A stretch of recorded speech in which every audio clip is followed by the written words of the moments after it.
Olá, meus amores, tudo bem com vocês, minha galerinha linda? Hoje a nossa aula será revisão, então a seguir os vídeos da revisão para atividade avaliativa. Assistam com atenção, realizem uma boa atividade e que próximo ano nós possamos nos encontrar. Grande beijo, muita saudade de vocês.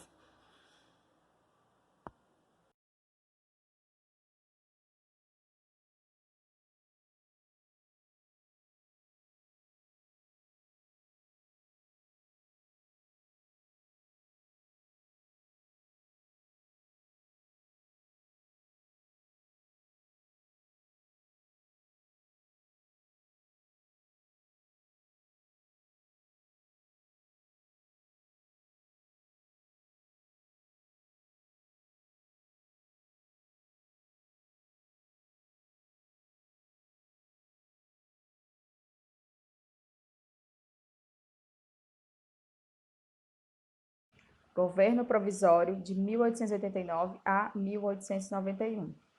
Então, no dia 15 de novembro de 1889, é o dia da proclamação da República, né? Foi o dia em que eles expulsaram Pedro II do poder, né? E ele retornou para Portugal.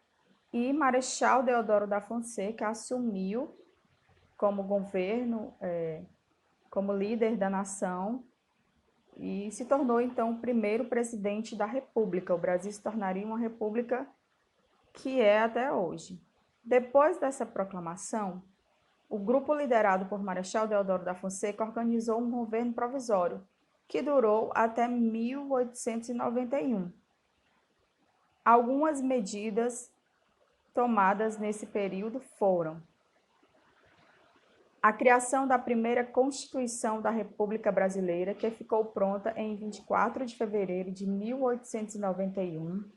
Também foi feita a criação da bandeira republicana, no dia 19 de novembro, a criação do registro de nascimento e do casamento civil, a instituição do direito de todos os estrangeiros residentes no Brasil se tornarem cidadãos brasileiros, se assim desejassem. A Constituição de 1891, também chamada de Carta Magna ou Lei Maior, estabelecia que o primeiro presidente e seu vice seriam eleitos pelos representantes do Congresso Nacional por meio de uma eleição indireta. Assim, no dia 25 de fevereiro de 1891, o Marechal Deodoro da Fonseca foi eleito presidente e o Marechal Floriano Peixoto o seu vice. A Primeira República começou depois do governo provisório e só terminou em 1930. Nesse período, o Brasil foi governado por presidentes indicados principalmente pelos estados de Minas Gerais e São Paulo. Esses dois estados dominavam a vida política e econômica do país, já que tinham as maiores populações e as maiores rendas. Por isso, dizemos que o governo da Primeira República era oligárquico, uma vez que poucas pessoas ou famílias se revezam no poder. Foi uma época marcada pelo domínio dos coronéis. Durante a República Oligárquica, em geral, um presidente paulista era sucedido por um mineiro e um mineiro por um paulista. Esse esquema de governo era chamado de política do café com leite. Por quê? Porque em São Paulo plantava-se muito café, era o maior produtor de café, e Minas Gerais havia uma grande produção de leite. Então, como um presidente vinha, um de São Paulo, um de Minas Gerais, um de São Paulo, um de Minas Gerais, então esse período ficou conhecido como política café com leite. Então, vamos entender melhor sobre o coronelismo, né? Porque fala que foi um período dominado pelos coronéis. Como elite endinheirada daquela época, as pessoas que tinham mais dinheiro, os coronéis eram os grandes proprietários rurais com autoridade política e econômica na região. A figura do coronel predominava na vida social da região. Ele era patrão, era padrinho, de casamento, padrinho de batismo. No final das contas, todos tinham alguma relação com o coronel e deviam favores e obediência às suas determinações. Essa rede de favores fez parte do sistema de trocas que ficou conhecido como política dos governadores e funcionava da seguinte forma: na esfera municipal, em troca de verbas e benefícios, o coronel garantia os votos em seu curral eleitoral para eleger o governador. Por sua vez, na esfera estadual, o governador de estado, em troca de apoio político e financeiro, garantia os votos para a eleição do governo federal. Economia e política.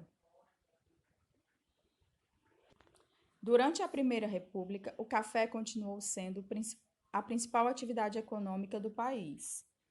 Mas o fato de o Brasil se destacar apenas na agricultura representava um atraso em relação aos outros países, principalmente os europeus, que vendiam produtos industrializados. Por isso, o governo incentivou a instalação de novas indústrias no Rio de Janeiro e em São Paulo. A chegada da indústria e a modernização do comércio, no entanto, efetivaram-se lentamente, pois não interessavam aos fazendeiros, que lucravam com a agricultura e a criação de gado. Na Primeira República também foram definidos os limites territoriais entre o Brasil e os outros países. O responsável por isso foi o Barão do Rio Branco, que está na imagem. Desde então, o Brasil apresenta a forma e o tamanho que tem atualmente. Revoltas e conflitos que ocorreram durante a Primeira República.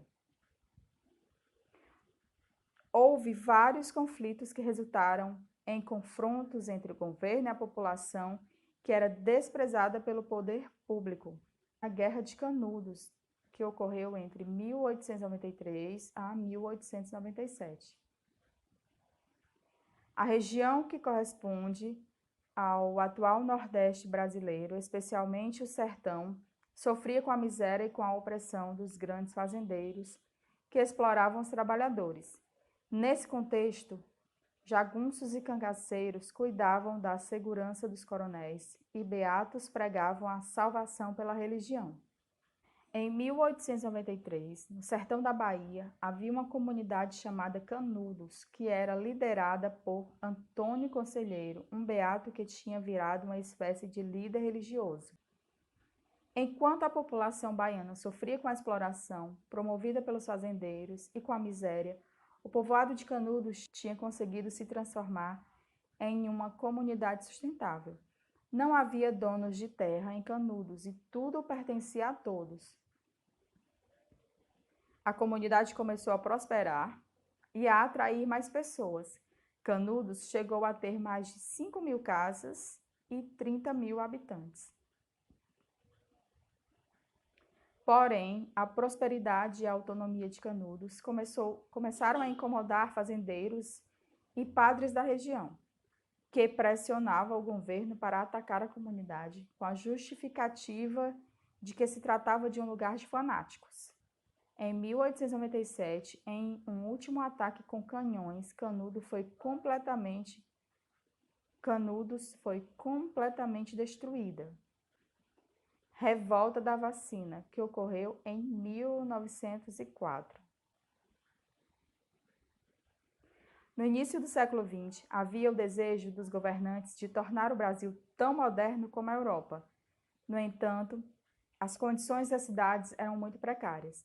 Não havia serviço de esgoto e as doenças se espalhavam, o que impedia que as cidades se desenvolvessem e que houvessem investimentos externos em nosso país. Para combater a febre amarela e a varíola, principalmente no Rio de Janeiro, o médico Oswaldo Cruz, a mando do governo, organizou uma campanha de vacinação geral e obrigatória. As pessoas irritadas e com medo em decorrência da falta de informação sobre o que estava acontecendo e da abordagem agressiva durante a aplicação da vacina, revoltaram-se contra a vacinação coletiva. Essa imagem é uma charge ilustrando uma manifestação popular contra a vacinação obrigatória, instituída por Oswaldo Cruz, e ela foi publicada em jornal O Malho, na edição de 29 de outubro de 1904. Guerra do Contestado, 1912 a 1916. A população da região, da fronteira entre Paraná e Santa Catarina, sofria com a falta de regularização da posse de terras. O problema se agravou quando pequenos proprietários foram retirados de suas terras para a construção de uma ferrovia. Essas pessoas faliram e muitos trabalhadores ficaram desempregados.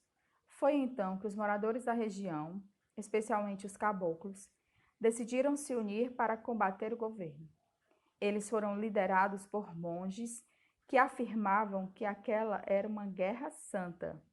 O golpe de Estado e a Era Vargas, de 1930 a 1945.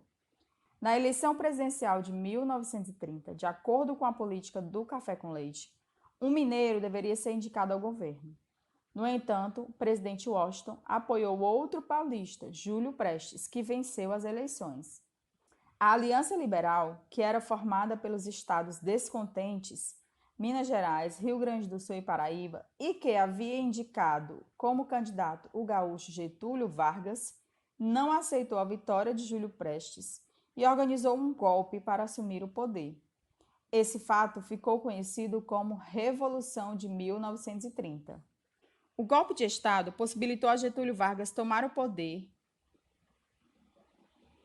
em 1930 e governar o país até 1945.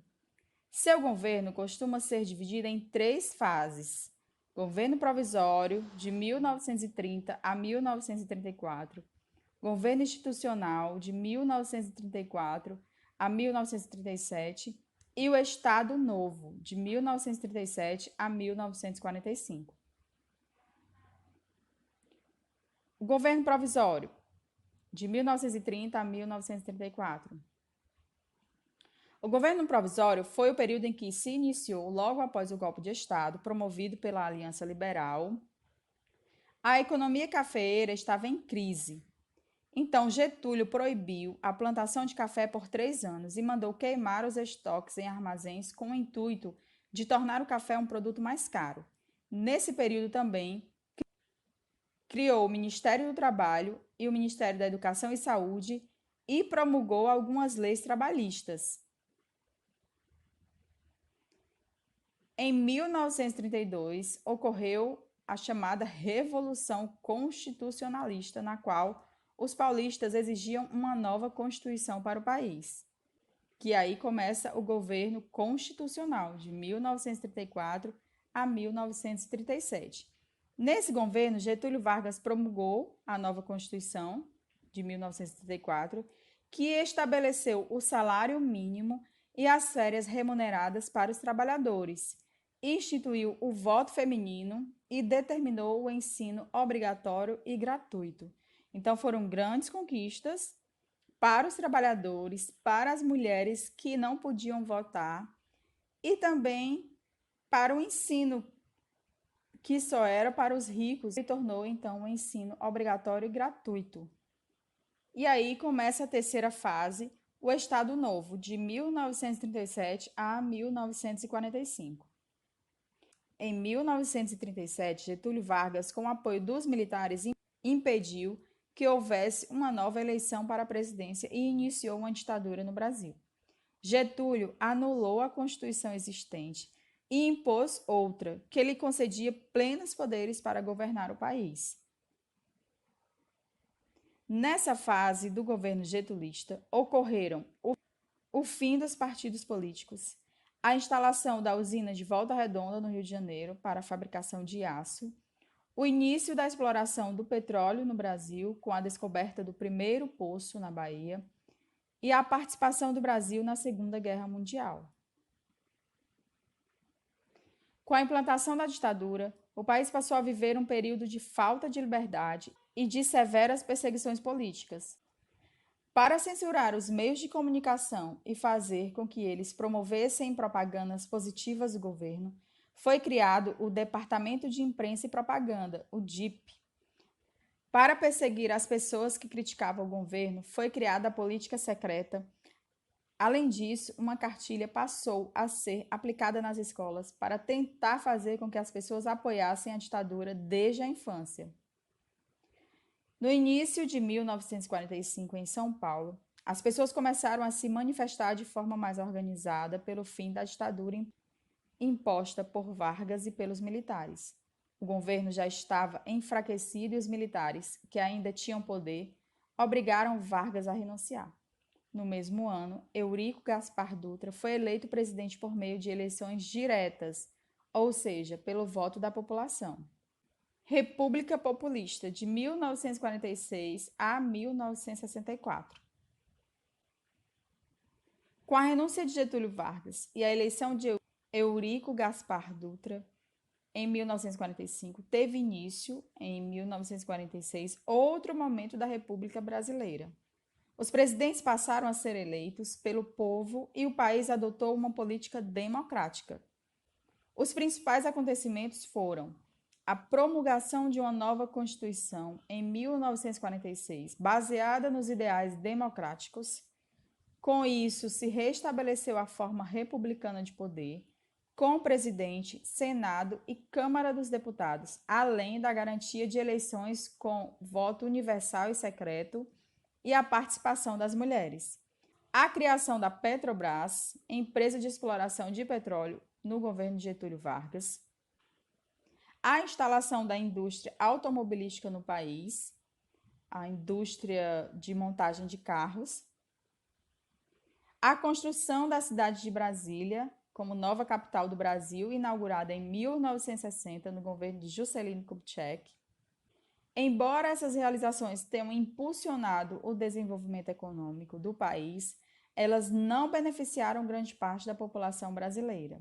Além disso, certos aspectos da ditadura permaneceram, como o poder destinado ao presidente e a submissão dos sindicatos ao Estado. O retorno de Getúlio à presidência.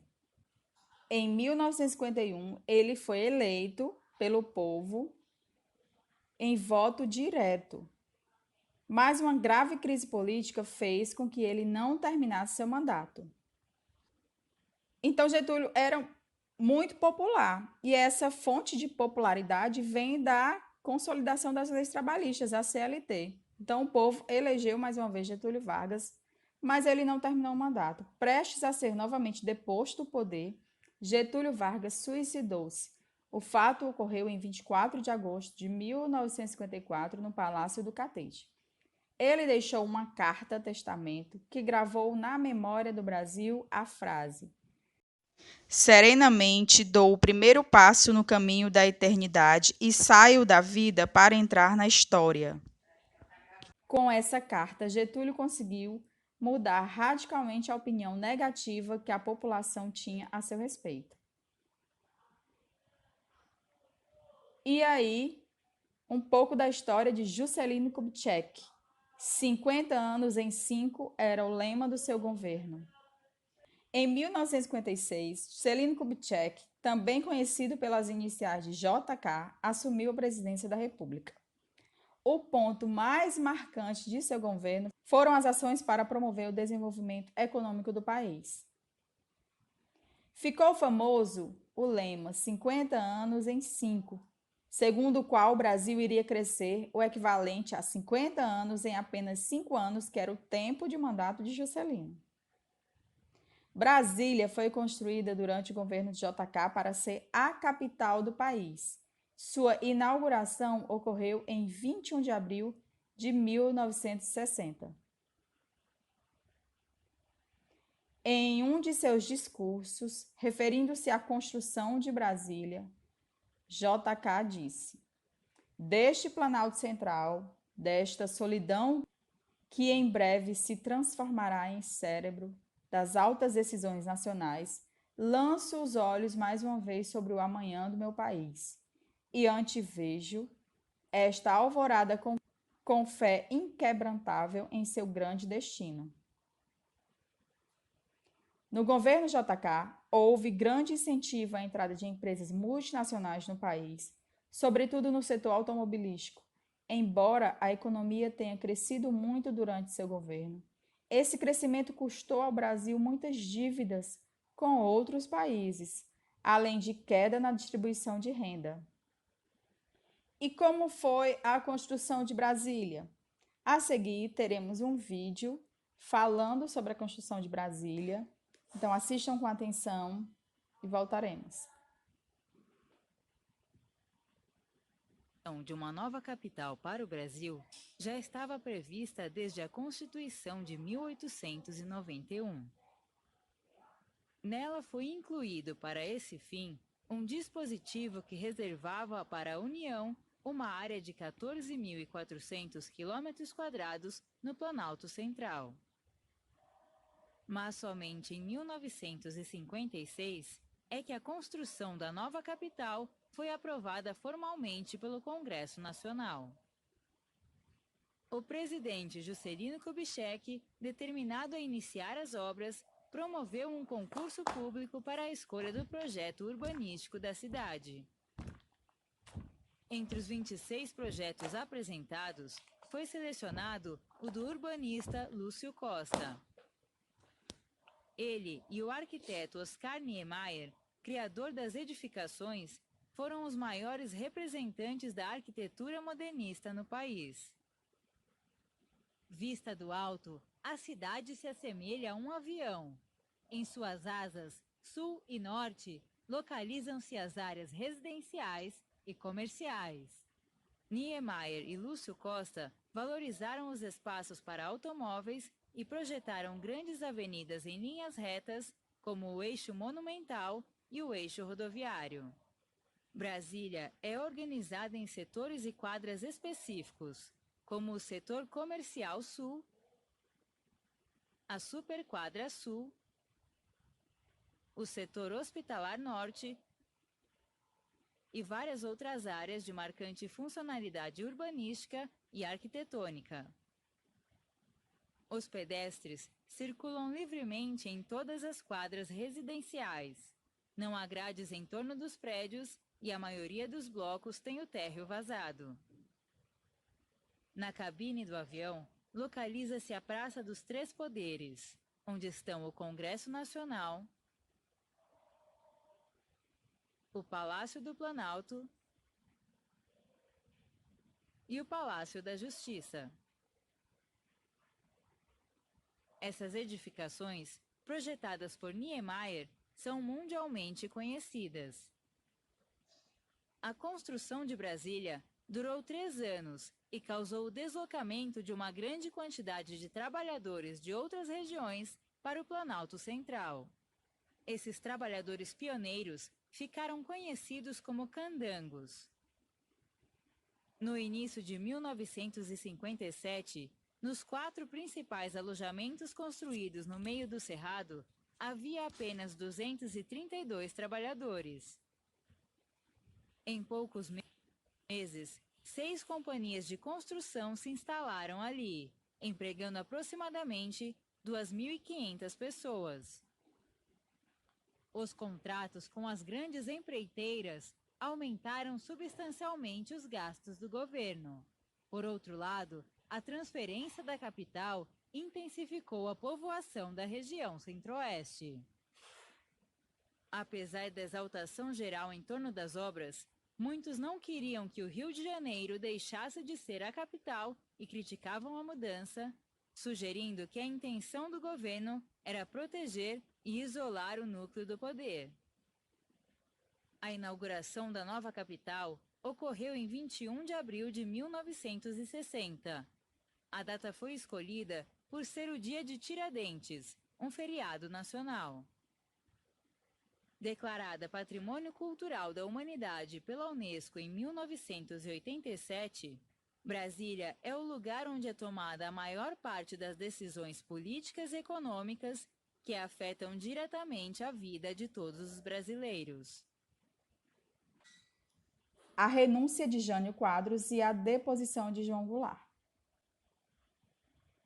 Então, após Juscelino Kubitschek, em 1960, Jânio Quadros governou o Brasil por 7 meses. Em agosto de 61, ele renunciou à presidência.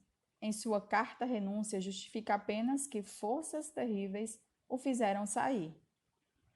O vice-presidente João Goulart assumiu o seu lugar e tentou realizar reformas sociais e econômicas para resolver a difícil situação em que se encontrava o país. A política de João Goulart desagradava muitos setores da sociedade. A população pobre, que não se beneficiava com o desenvolvimento industrial em curso, mostrava-se cada vez mais revoltosa. As elites nacionais e internacionais que patrocinavam o desenvolvimento econômico desejavam que alguém contivesse essa população que ameaçava seus privilégios e sua estabilidade. Aproveitando-se desse insucesso do governo, os militares uniram-se para tirar João Goulart da presidência. E o João Goulart, ele era um presidente em que atendia a essas causas sociais e por isso desagradava as elites do poder. Em 31 de março de 1964, depuseram o presidente por meio de um golpe e assumiram o governo. Iniciou-se pela segunda vez no Brasil um período de ditadura.